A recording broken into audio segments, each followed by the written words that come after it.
Hola a todos. Bienvenidos a Vendemos Online. Soy M403, ¿me recuerdan? Soy su asistente virtual y vamos a hablar de Perú. La República del Perú cuenta con una superficie de 1.285.216 kilómetros cuadrados. Con una población de más de 32 millones de habitantes. Con una demografía altamente concentrada en la región de costa, en concreto en el departamento de Lima, que representa aproximadamente el 41,2% del Perú urbano. La tasa de penetración de acceso a Internet está en continuo ascenso, situándose actualmente en un 56,6%.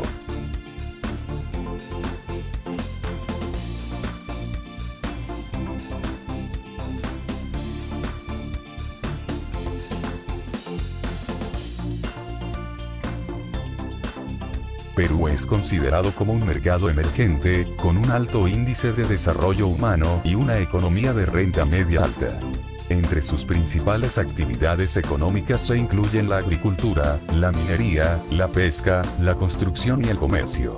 La cultura peruana es diversa como resultado del intenso mestizaje originado en la colonia. A ello se une la posterior influencia de migraciones decimonónicas procedentes de Japón, China y Europa. El turismo constituye la tercera industria más grande de la nación, detrás de la pesca y la minería. El turismo se dirige a los monumentos arqueológicos.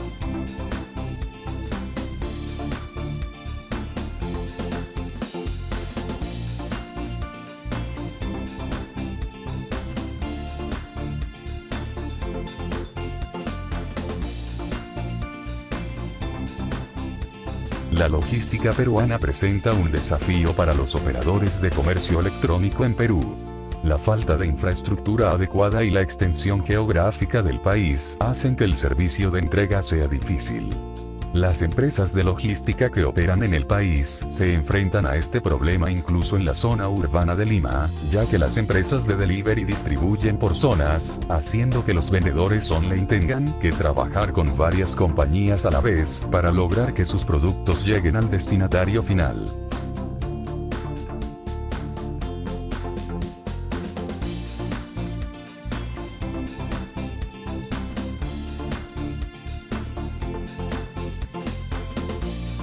Un auténtico desafío, donde el seguimiento de los envíos son la clave para superar la alta desconfianza del comprador. En Vendemos Online trabajamos para acercarte a los mejores profesionales del sector.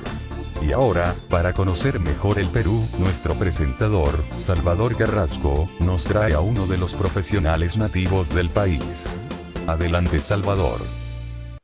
Bueno, pues tenemos aquí a Eduardo Ballesteros Seminio, que es un experto en banca de inversión y que hoy tenemos el placer de tenerlo para que nos dé su visión de Perú y nos acerque pues todas las oportunidades de negocio que hay allí. Edu, saludos, ¿qué tal? ¿Cómo estás? ¿Qué tal, Salva? ¿Cómo estás? Gusto estar aquí contigo para, bueno, llegarle a tu audiencia un poco cómo está la situación en mi país y cómo estamos viviendo este año bisagra, ¿no? Que es el 2020. Sí, un poco complicado. Aquí en Europa, desde luego, ha sido duro. Imagino que allí también pues ha sido complicado, ¿no? El tema. Sí, sí, sí. Nosotros hemos tenido, pues desde marzo, desde que el mundo se fue a confinamiento, hemos tenido un toque de queda continuo. Es más, todavía seguimos con un toque de queda ya en un horario más reducido. En un principio lo tuvimos desde las 10 de la noche, ahora ya empieza a las 12, a la medianoche, hasta las 4 de la mañana. Y acabamos de entrar en la fase 4 que el gobierno ha aprobado, donde recién pues casinos, centros comerciales han incrementado su aforo. Pero bueno, como habrán visto en las noticias, pues hemos sido durante buena parte del año uno de los países más golpeados por la pandemia. Sí, bueno, además Latinoamérica es verdad que llegó un poco tarde quizás al tema de las cifras con respecto a Europa, pero sí que es verdad que las medidas de restricción sí se han sostenido igual más tiempo, ¿no? Que aquí en Europa. Sí, sí, lo que pasa que, claro, el producto de la alta informalidad del comercio informal que existe en el país, pues entonces las personas no tenían este paro que tienen ahí en España, o bueno, aquí le llamamos suspensión perfecta, que entendí que en España le utilizaron otro nombre para hacer una pausa, tanto de las obligaciones y los derechos, por tanto por el empleador como los empleados, y eso ocasionaba que las personas tuvieran que salir de sus casas a poder buscar, pues, para comer al día a día. Claro. Y eso es un mal que tenemos en toda Latinoamérica, ¿no? No solamente en el Perú. Sí, está claro. Bueno, en cuanto a lo que es la sociedad, y va un poco en relación con eso, tengo entendido que Perú es un país bastante joven, ¿no? En cuanto a la población. O sea, que tiene digamos, una media de edad bastante baja. Es verdad que es común también en los países latinoamericanos, pero con respecto a Latinoamérica, no sé comparativamente tú cómo lo ves, si es un país más joven o quizás más maduro con respecto a los países vecinos. Exactamente, esa es una de las grandes fortalezas que tenemos aquí en el Perú, que somos demográficamente jóvenes. En la pirámide demográfica, pues alrededor del 35% están por debajo de los 35 años, y llegando casi a la mitad, pues al 50% están por debajo de los 45 años. Es decir, que tenemos un porcentaje importante de población activa y de la generación Z que ya se está incorporando al mercado laboral. Además, tenemos que sumarle, pues, una corriente migratoria importante por parte de Venezuela, en el que tenemos, bueno, alrededor de 300.000 venezolanos que han llegado al Perú en los últimos años. Y claro, y la mayor parte de ellos son personas jóvenes con ganas de trabajar, ¿no? Claro, además me comentabas que Perú es un país con un crisol cultural muy grande, que hay muchísimas culturas que pertenecen, que hacen desde luego una riqueza bastante grande comparativamente con otras naciones, ¿no? Exactamente. Mira, un ejemplo muy tangible es nuestra gastronomía. Seguramente Sí, muchos de tu audiencia o familiares tuyos, conocidos tuyos, habrán escuchado hablar de la gastronomía peruana, y la gastronomía peruana, pues es eso, es el reflejo de esa fundición de culturas que se han venido dando en el Perú durante los últimos 200 años, los últimos 100 años, y durante los últimos 50 años. Es cierto que también somos un país de emigrantes, por las crisis que hemos pasado, pues 30, 20 últimos años, pero hemos sido muy receptores de otras culturas. La Primera, Segunda Guerra Mundial, pues trajo corrientes europeas. Hemos traído también, bueno, de África, cuando hubo virreinato y esclavitud, China, cuando también tuvo las guerras civiles, Japón en la Segunda Guerra Mundial, Oriente Medio, tanto colonia israelita como colonia palestina. Y principalmente eso está en Lima, ¿no? Entonces es relativamente común encontrar peruanos de segunda, tercera generación con ascendencia de estos países, incluso ya mezclada. bueno, Yo mismo tengo ascendencia de dos países. claro, y además pues, digo que en el caso de Perú todavía más agudizado porque habéis llegado a tener hasta un presidente con muchísima ascendencia asiática, ¿no? Fujimori, porque bueno, al final, Uh-huh. bueno, y en general la familia, ¿no? Porque no sé cuál es la situación ahora mismo de la familia Fujimori y demás, no sé si tampoco te quiere meter en eso, pero sigue estando, digamos, presente, ¿no? De alguna forma en la vida Sí, política, sí, ¿no? sí. ¿Qué es lo que pasa? Que nosotros tuvimos una crisis, bueno, la crisis más importante que ha tenido en el Perú en los últimos 100 años fue finales de los 80, con el mandato de Alan García, el primer mandato de Alan García, que después fue reelegido a mediados de la primera década de los 2000, en donde tuvimos una devaluación del entonces el INTI, y tuvimos una hiperinflación similar a la que está viviendo, bueno, no similar a la que está viviendo Venezuela, porque Venezuela pues ya ha Sí, alcanzado unas más elevadas, pero también una aguda depresión económica, que en la que había escasez de alimentos, en la que bueno, habían cortes de suministros de energía.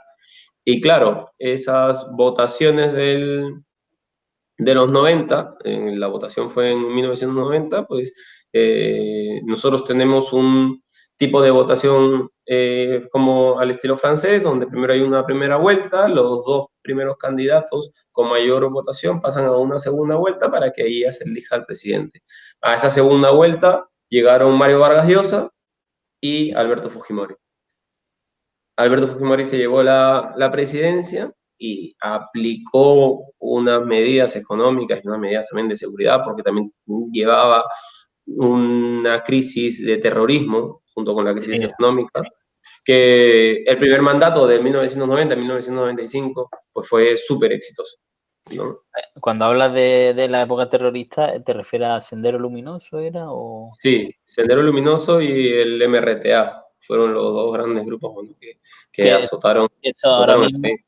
ahora mismo, digo, bueno, de cara a quien no lo conozca y demás, es una situación que ya está, digamos, más o menos superada, ¿no? ¿O no?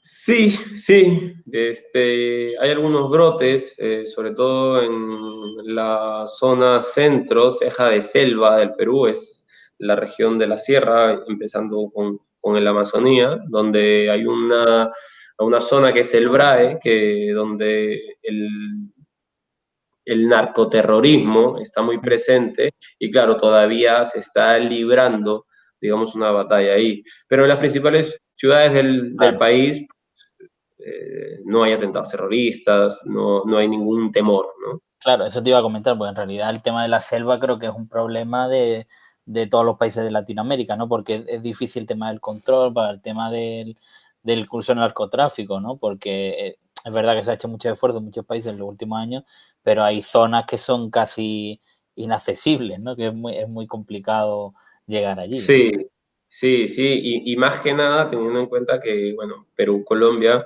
pues tienen una presencia y una red de narcotráfico muy bien establecida, desgraciadamente, ¿no? Ahí nos estamos peleando quiénes somos, un año tras otro, quién es el primer productor y exportador de cocaína a nivel mundial, y claro, eso hace que los cárteles del narcotráfico tengan mucho poderío y puedan financiar a los brazos armados que finalmente termina siendo el terrorismo.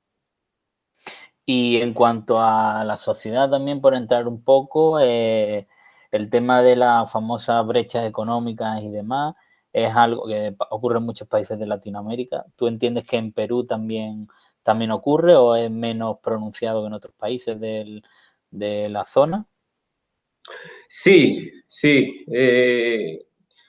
En países emergentes, ¿no? Y situándonos en el caso de Perú, hay una cierta polarización de la economía, eso está claro, pero en los últimos 20 años en el que el Perú ha tenido un crecimiento ininterrumpido trimestre tras trimestre hasta que se rompió este año por la pandemia, pues ha crecido muchísimo la clase media, en la reducción del sector de pobreza y pobreza extrema también se ha reducido bastante, el crecimiento de muchos sectores pues ha contribuido a que la clase media se establezca un poco más y todo esto también muy bien acompañado por decisiones y medidas macroeconómicas por parte del Banco Central de Reserva. El Banco Central de Reserva, en una posición totalmente independiente y autónoma, pues ha mantenido muy bien la economía del país, el crecimiento del país y dentro de una tasa de inflación bastante aceptable, ¿no? Recordemos que en el Perú nosotros somos un país bastante peculiar porque somos bimoneda. Aquí en el Perú tenemos el dólar americano y tenemos el sol peruano y en casi en cualquier establecimiento tú puedes comprar con estas dos monedas. Claro, porque es verdad que de todas formas el peso del dólar americano, ¿no? Tiene mucha influencia en casi cualquier país de Latinoamérica, ¿no? Que tenga moneda propia o no, porque al final de alguna forma también están dependiendo, ¿no? de esa cotización que tenga el dólar. De hecho, recuerdo que... Sí, sí, Sí, no, me sí, sí. comentaba que recuerda una conversación con una chica de Argentina que me comentaba eso, ¿no? El gran problema que tenían de la dependencia, ¿no? En este sentido. Sí, sí, pero lo que te digo que a diferencia de los otros países Claro. latinoamericanos, bueno, quitando Ecuador, que Ecuador es una economía dolarizada al 100%, Uh-huh. pero quitando Ecuador, tú en cualquier establecimiento no puedes ir y comprar con el dólar, ¿no? Tienes Sí, que sí. cambiarlos en una casa de cambio y después, bueno, utilizar el peso colombiano, el peso chileno, el peso argentino. Aquí en el Perú tú puedes ir a cualquier establecimiento y tienen un tipo de cambio establecido que te reciben el dólar. Claro, por eso digo que es una ventaja con respecto a otros países de la zona que esa dependencia que tienen, pues no tienen, digamos, mecanismos para resolverlo, ¿no? Como ocurre a lo mejor en Perú. Exactamente, exactamente. Y Yo creo que eso, pues, durante estos últimos años nos ha favorecido, nos ha favorecido. Y bueno, también el incremento del precio de los minerales, ¿no? Que el Perú tiene una correlación altísima. claro, como bien comentabas también, y por cerrar un poco el tema de la sociedad, sí que es verdad que desde Europa siempre pues se teme un poco el tema de la inestabilidad y demás, no solo a nivel político, sino económico, que hay en muchos países de Latinoamérica. Pero es cierto que Perú ha mantenido, como bien dices, una estabilidad, por lo menos en los últimos años, bastante interesante y esto hace que surjan desde luego muchas oportunidades, ¿no? Para las empresas europeas de hacer negocios allí, ¿no? ¿Cuál es tu opinión respecto a esto? Ujú. Sí, la economía peruana tiene una particularidad. Estamos bastante blindados de todo el ruido político que nos ha venido acompañando legislatura tras legislatura. Como en alguna ocasión habrán escuchado, nosotros los últimos presidentes durante los últimos 25 años que ha tenido el país, o están en cárcel, o se suicidaron, o tienen arresto domiciliario. Entonces, vivido una convulsión política también por la democracia joven de la que somos, que tampoco es excusa. Nosotros el año que viene estamos cumpliendo el bicentenario de la independencia, pero la situación económica está muy bien blindada. El crecimiento ha sido muy sostenible y los inversionistas extranjeros tienen mucha confianza en el Perú. Prueba de esto ha sido que hace 2 semanas, luego de una convulsión Sí, terrible en la que todo sacaron al bien. presidente Claro. Carra, entró Merino usurpando la posición. Después ya se entró en cordura porque la calle salió a manifestarte. Ahora tenemos a Francisco Sagasti como presidente de la República. Bueno, pues se emitieron por primera vez en la historia deuda a 100 años, Sí, con una tasa históricamente baja. Eso ahí demuestra la confianza que tienen los capitales extranjeros, los inversionistas extranjeros, en la fortaleza de la economía peruana. Creo que el trabajador peruano, el empresario peruano, es muy resiliente, ¿no? Frente a las adversidades. y eso también nos lleva un poco al tema del mercado, ¿no? Allí las empresas, ¿cómo están? ¿En qué situación, según tu opinión? Ah, tenemos que tener en cuenta que estamos en una coyuntura bastante especial, bastante particular, ¿no? Hay sectores en los que se han visto muy perjudicados, ¿no? Hablemos de sectores de espectáculos, o sea, Sí, entretenimiento, turismo.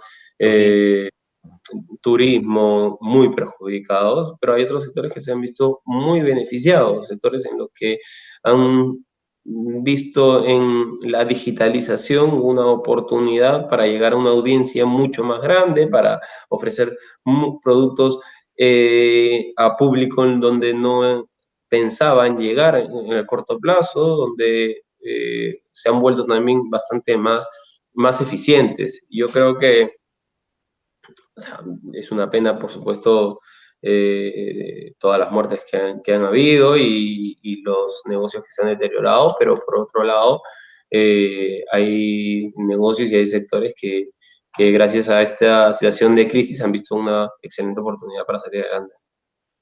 También me comentabas al principio un poco esa economía sumergida que existe, ¿no? Me imagino que habrá sido una situación muy complicada, desde luego, porque son personas que obviamente pues tienen sus necesidades bastante activas y esto de la crisis pues le habrá perjudicado más. Como bien dices, todo el tema de la digitalización desde luego ha dado muchas oportunidades aquí en Europa a personas que tenían a lo mejor una relación laboral que no estaba bien definida.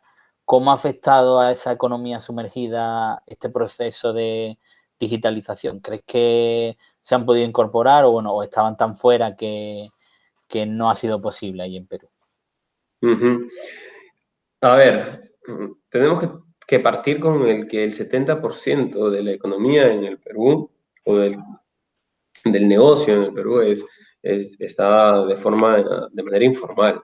Entonces, cuando de noche a la mañana se dan cuenta de que no pueden seguir desarrollando sus labores y no cuentan con ninguna prestación del Estado y no cuentan tampoco con financiamiento por entidades públicas privadas, porque obviamente no tienen cómo demostrar qué es lo que han venido haciendo, pues es un sector azotado, ¿no? Azotado completamente. ¿Cuál es la cara positiva? La cara positiva es que se han dado cuenta que a la larga formalizarse paga, es recompensado. Entonces, el Estado también ha puesto de su parte para poder formalizar a todas estas empresas. ¿Cómo las está formalizando? Pues utilizando la digitalización. La digitalización tanto para incentivar a que sean las operaciones bancarias sin ir a una sucursal, a que puedan hacer sus negocios a través de una aplicación, una página web, una red social, a que la documentación para poder formalizarse también sea a través de plataformas públicas que pone el Estado, que también han tenido que trabajar a ello porque no estaban con la capacidad como para poder soportar pues ese tráfico tan alto. Yo creo que la digitalización es totalmente clave, ¿no? En poder cubrir ese gap de informalidad que había aquí en el país. Uh-huh. Y bueno, ya sabes que el sector agroalimentario es un sector muy fetiche para mí y para el proyecto que desarrollamos. Desde luego, Perú es uno de los países del mundo reconocido por su gastronomía. Bueno, ha sido creadora, como bien decíamos antes, de culturas gastronómicas de fusión, como es el famoso Nikkei, ¿no? Y al final todo esto, pues bueno, me imagino que la crisis obviamente también habrá afectado mucho a la hostelería, que me imagino que tendría un peso importante en el país, pero a nivel de producción, de agroindustria y demás,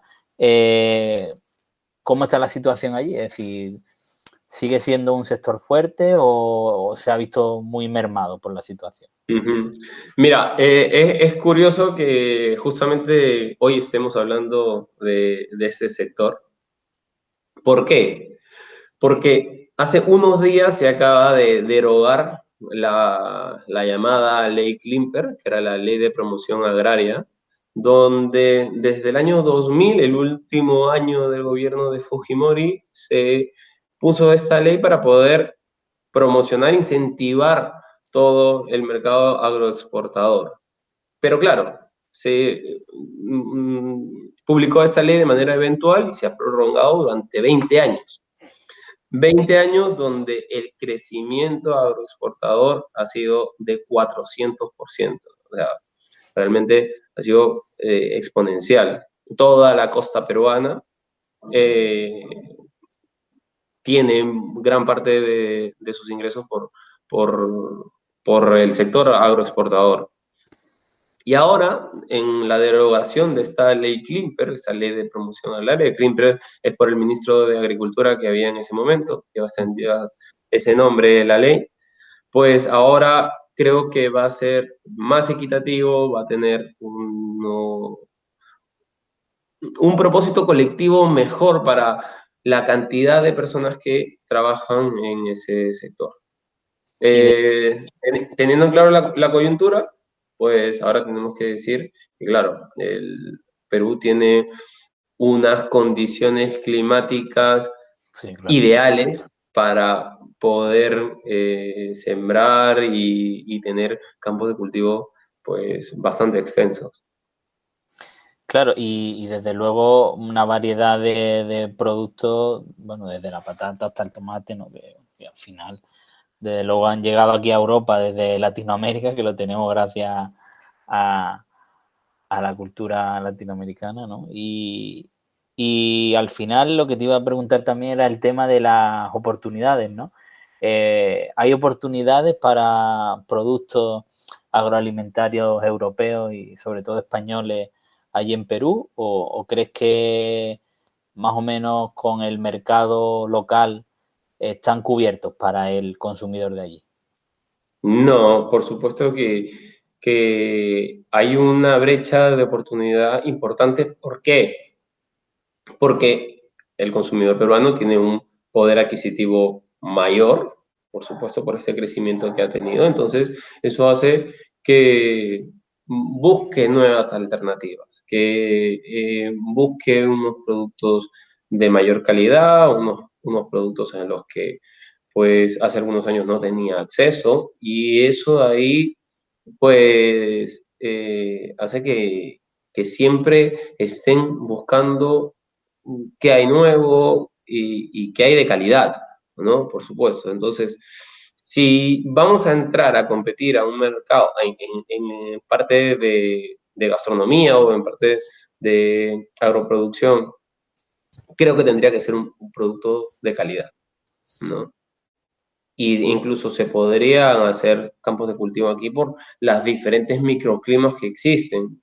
Por Claro. ponerte un ejemplo muy claro, en el sur del país, pues hay extensiones de olivos, porque hay un microclima en el que se puede replicar en cierta medida el clima mediterráneo. Claro. Esto hace también lo que dicen, ¿no? Que haya oportunidad de que incluso empresas pues se establezcan allí para hacer la parte de la producción, ¿no? Exactamente, exactamente. Y también a la inversa, ¿no? O sea, Ujú. poder exportar a Europa productos nacionales.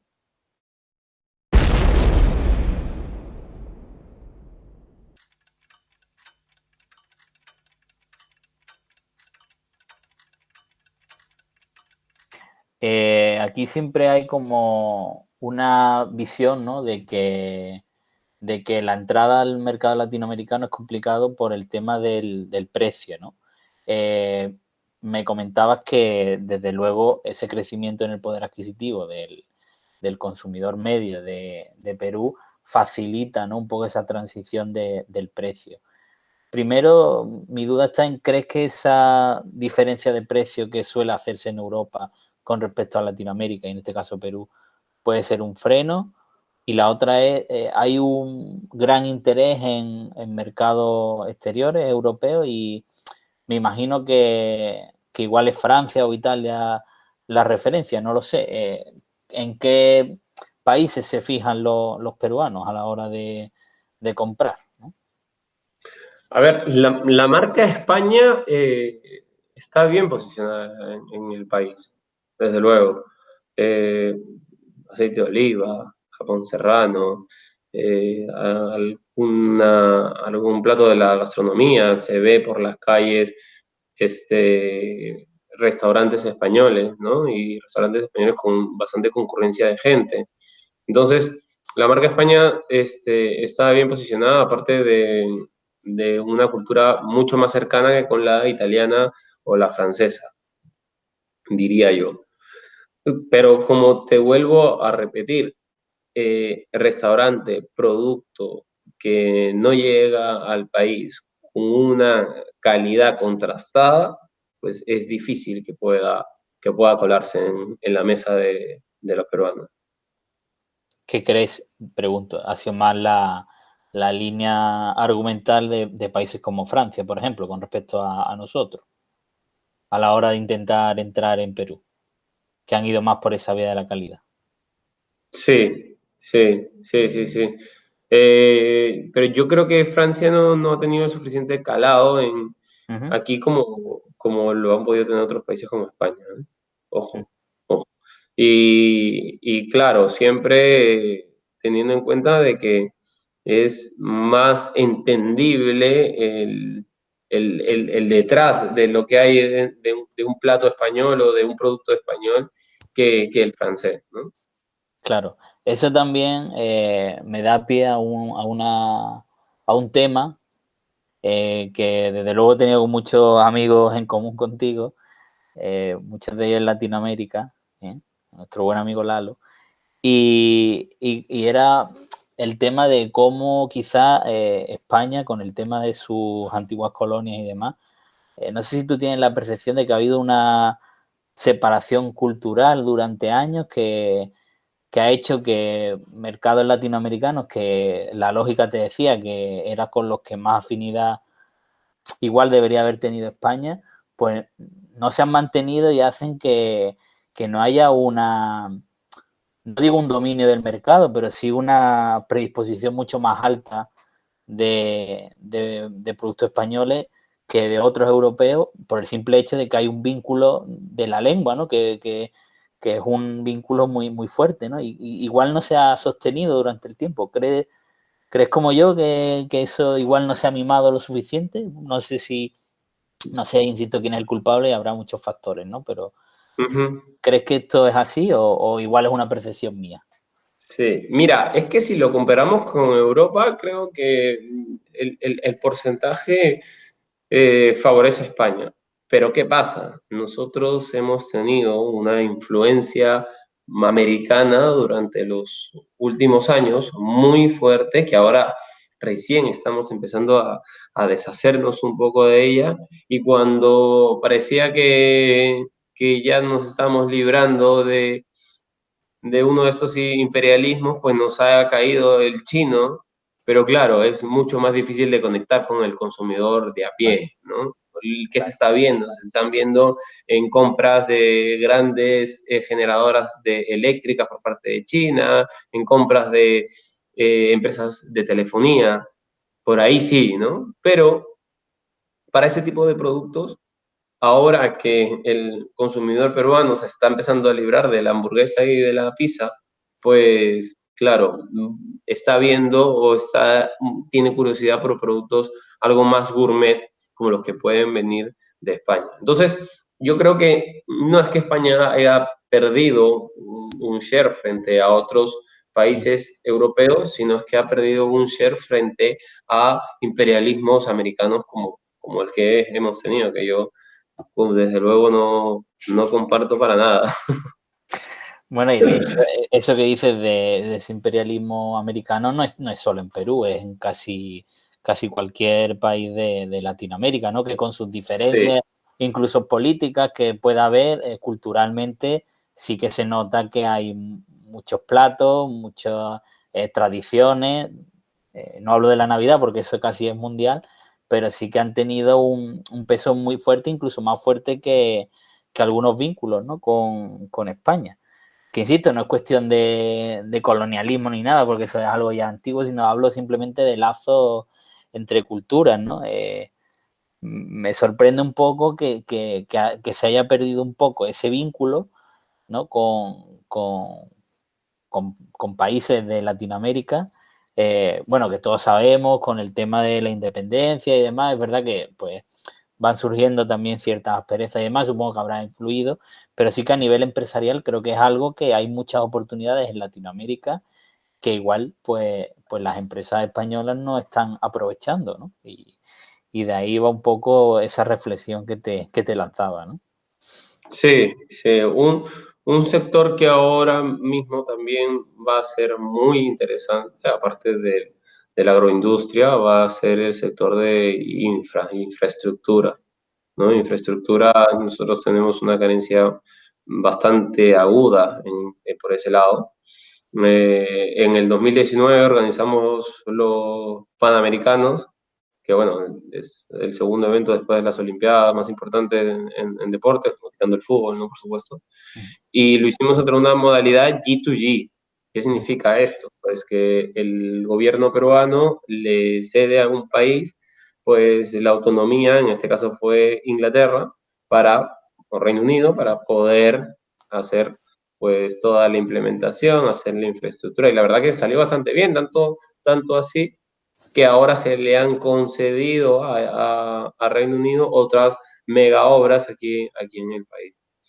Y esto de aquí, pues también tiene cierta relación con la agroindustria. ¿Por qué? Porque hay trasvases de agua para poder hacer mucho más fértiles, más terrenos y poder ampliar las Superficie cosechas, ¿no? productiva, claro. Exactamente. Y bueno, ya por tocar ese último gran punto, ¿no? que sabes que nos ocupa, que el tema del comercio electrónico, avanzaste un poco con el tema de la digitalización, que estaba empezando a ser ya una obligación más que una oportunidad, ¿no? ¿Cómo es un poco el consumidor medio de Perú en cuanto a Internet y a lo que sería todo lo relacionado con la venta online?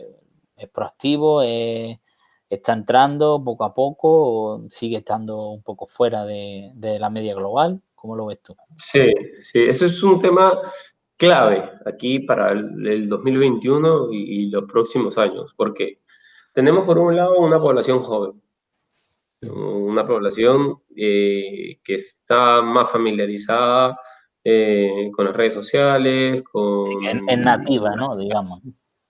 exactamente, con la compra online. Tenemos por otro lado una rápida digitalización por parte del consumidor, tanto en los bancos como en tener una identidad digital, ¿no? Ya sabemos que Internet es una buena ventana para vender y también es un buen mercado para ir a comprar. Entonces, el hábito de uso se está incrementando. Y tenemos un dato clave, que es que el comercio electrónico en el 2020 ha crecido un 200%. Es cierto que también estamos por debajo de la media y teníamos que alcanzar, pero todavía estamos, pues, no a la misma altura de Argentina o Colombia, que son países vecinos, ya que ni que decir en países desarrollados, ¿no? Entonces, conforme la experiencia del usuario sea efectiva y sea exitosa, pues el comercio electrónico va a seguir esa atracción. Nosotros no vamos a retroceder, o sea, ni nosotros ni el mundo en general no va a retroceder a las compras tradicionales, sino que el canal del comercio electrónico pues va a seguir su crecimiento. Eso es indudable. Entonces, yo creo que ahí tenemos tres puntos, tres patas importantes para tener buenas perspectivas del comercio electrónico de aquí a años siguientes. Un gran freno en el tema del comercio electrónico es el de la logística. Aparte, por supuesto, del tema de las infraestructuras a nivel digital, que es verdad que si las conexiones pues no acompañan y demás, pues se hace también todo más difícil. Pero en cuanto a la logística, el transporte, desde tu experiencia y desde tu visión, Perú, digamos, puede ser un país complicado en esto o no demasiado. Es decir, no. A ver, sí hay que ser sinceros, hay problemas logísticos importantes porque primero el cabotaje no está establecido aquí en el Perú cuando tenemos pues unos kilómetros de costa interesante. El, el transporte por trenes es bastante escaso, no hay un transporte eficiente, pero sí es cierto que se están haciendo esfuerzos para poder cerrar estas brechas, ¿no? Entonces, creería yo que cerrando la parte de financiera, cerrando la parte de historias exitosas de uso, pues poniendo foco en la parte logística, se tiene que ir adelante. Además, es algo que no solamente las empresas demandan, sino que también el propio usuario también demanda, el propio ciudadano también demanda. Oye, yo Claro, quiero hacer compras desde mi casa y quiero que me lleguen en un tiempo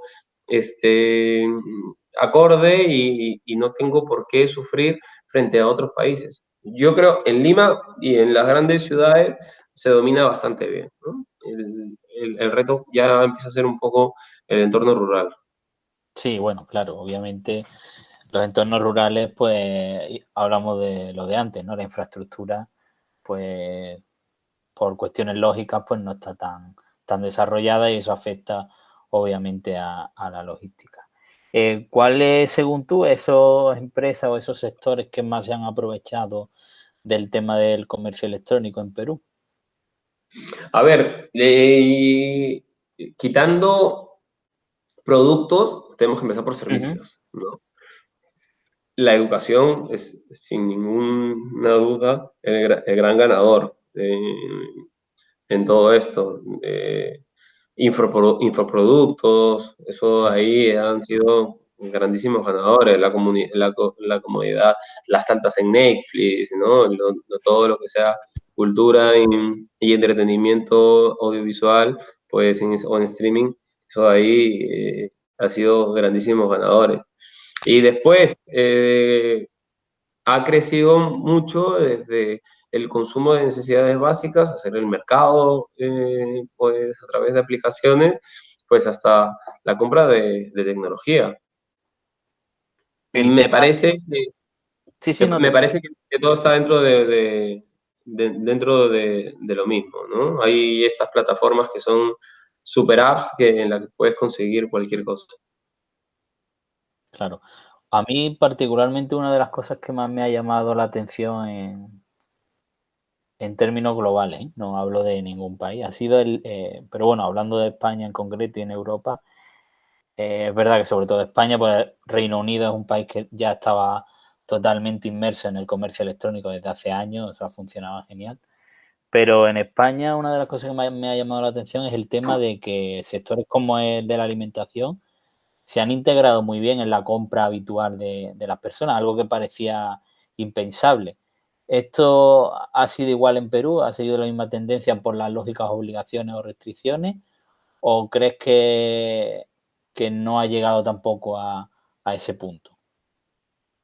Sí, lo que pasa es que aquí tenemos que segmentar por los diferentes niveles socioeconómicos del país, ¿no? Nosotros Claro, en el país, muchas veces para hacer un estudio de mercado, para poder encontrar un nicho, un segmento de clientes, pues los agrupamos en sector A, sector B, sector C, sector D, sector E, ¿no? El sector A, B y el C, la integración de los productos de la canasta básica, pues ha tenido un éxito increíble. Y en los sectores más rezagados, pues obviamente al no estar tan familiarizados con la tecnología y tener un problema con la bancarización, claro. pues han seguido yendo pues a los mercados o a los centros de acopio que tenían más cercanos, ¿no? Ahí tendríamos que entender bastante bien, como lo decía al principio, la polarización que existe en el país. Eh, Somos un país en vías de desarrollo, somos un país que todavía nos falta crecer, en el que todavía sus niveles de pobreza o de clase media-baja, el sector D, ¿no? Todavía tiene que seguir creciendo. Pero volvemos, los puntos a favor es que somos demográficamente jóvenes. Apuntabas lo de la bancarización, que también lo señalabas al principio.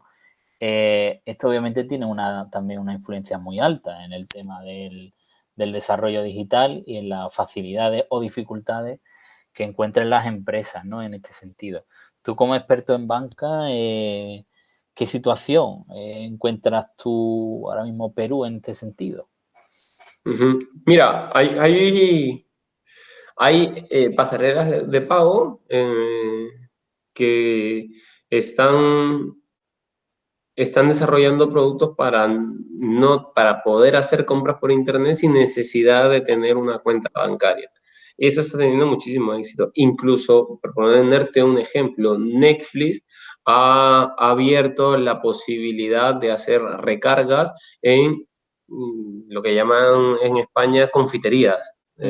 Pues en establecimientos pequeños tú vas y puedes hacer tu recarga y pagar en efectivo, aunque parece increíble en otros países, pagar en efectivo tu suscripción mensual de Netflix, viendo alternativas para poder, pues, superar este escollo que es la bancarización. Lo bueno que es que el consumidor peruano está demandando el producto. Una vez que pues la banca digital aparezca con más fuerza, que ya tenemos ahí algunos actores que van a aparecer, yo creo que tenemos mucho más por explotar, ¿no? Y señalabas un dato interesante con ese tema de los pagos en confitería. ¿Crees que el futuro un poco del comercio electrónico, y ya no solo en Perú, ¿no?, sino a nivel global, va a ir más encaminado a que el consumidor se adapte a las pasarelas de pago y termine por aceptar la única forma de pago por tarjeta o por otros dispositivos? ¿O va también un poco va a haber segmentos de la población que estén fuera y siguen usando el metálico, en adaptar un poco esas formas de pago? Como bien decías, pues ir a centros físicos y que estos paguen y no haga falta, digamos, que entren en ese proceso de digitalización. En tu opinión, ¿cómo crees que va a ser la tendencia? O sea, yo creo que es una tendencia inevitable. O sea, es una tendencia inevitable por la comodidad en la que es tener una tarjeta y poder comprar con esa tarjeta a través de cualquier portal. Yo creo que estas medidas de pagar en una confitería con cash, pues son medidas provisionales hasta que, oye, la gente se da cuenta de decir, no, no puedo seguir así, ¿no? Pero claro, eso también es un reto por parte del sector de cómo vamos a facilitarles a estas personas que se puedan bancarizar. Claro, ahí. Ahora, están saliendo por parte de las entidades financieras más grandes del país algunas aplicaciones en las que tú puedes crearte una cuenta virtual y puedes hacer transferencias con números de teléfono. Eso también es un incentivo mayor a que, bueno, las personas empiecen a familiarizarse. ¿Por qué? Porque es que es inevitable. Es totalmente inevitable. Lo que están poniendo con esos pagos en confiterías yo considero que son más parches, ¿no?, que unas soluciones a largo plazo. ¿Crees más bien que es como una especie, entiéndase lo de CEO en el buen sentido de la palabra, para ir poco a poco metiéndolo, ¿no?, en el canal digital, más que como una adaptación de las empresas a los que están fuera, ¿no?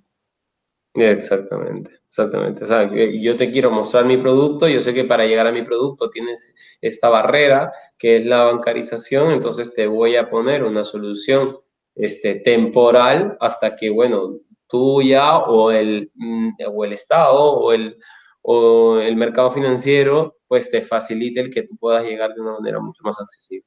Claro, te digo todo esto porque, por ejemplo, en Rumanía, no es que sea un mercado muy desarrollado, pero es verdad que el pago contra reembolso sigue manteniéndose y no ha bajado mucho con respecto a lo que se espera, ¿no? Entonces, igual hay algunos países que culturalmente el proceso va a costar mucho y igual hay un segmento también de la población que es rentable para las empresas y que, y que igual si no se adapta a la pasarela de pago pueden quedar fuera, ¿no?, de ese proceso de venta online.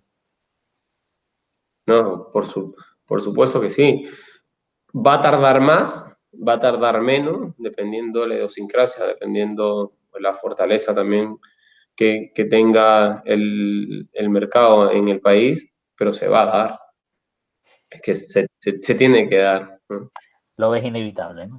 Lo veo inevitable, claro que sí. Perfecto. Pues bueno, respecto a los temas así puntuales que quería tratar contigo, los he más o menos resuelto. No sé si te gustaría aclarar algo como abogado de Perú, ¿no? O embajador, mejor dicho, ¿no? Con un llamado a las empresas o algo, o alguna reflexión, ¿no? Respecto a las oportunidades que hay allí en Perú.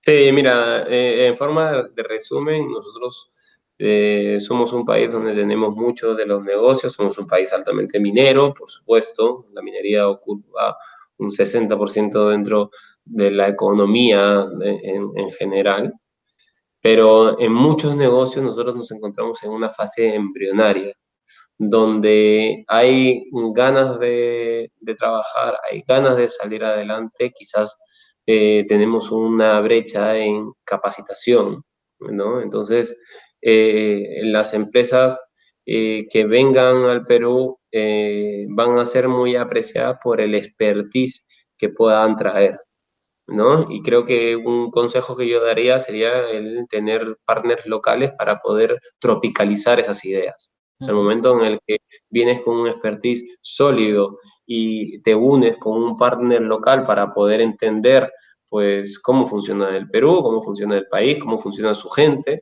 y tropicalizas esa idea, creo que el éxito es bastante, la probabilidad de éxito es bastante alta, ¿no? Así que, welcome to Perú.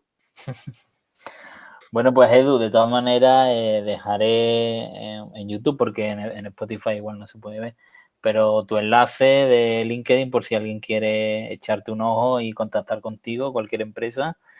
Y bueno, ya me comentaste que estás inmerso en el tema de la banca de inversión.